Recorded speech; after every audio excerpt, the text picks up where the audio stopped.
I think probably the one memory I go back to is on our very first U.S. tour that we did. It was the Killing Is My Business album, which already has a fateful title for a tour, especially with a bunch of young guys. We went out knowing we were going to lose money.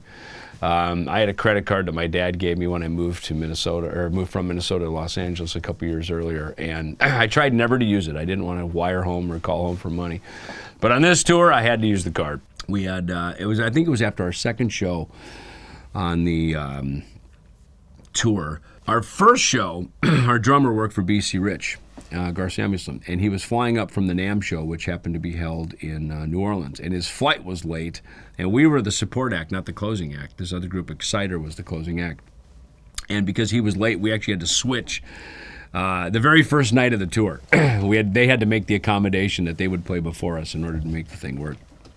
2 shows later, our van breaks down. I have to rent a car with my dad's credit card. We're driving down the road. Our drummer happens to be driving, reaches around back by my feet in the back seat to grab his DW foot pedals and drives off the road at 85 miles an hour, going over a concrete culvert, almost killing us. Like shears off a sign, like a deer crossing sign, flies over our car.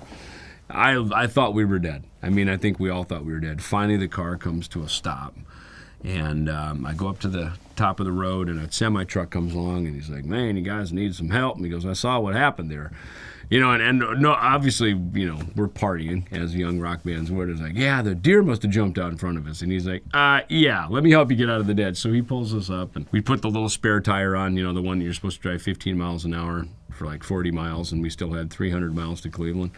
So we put that on, weeds sticking out of the car, looking like Sanford and Son, as we pull into Cleveland to play the show that night, complete with real whiplash, not whiplash from head banging, but whiplash from being in a car accident.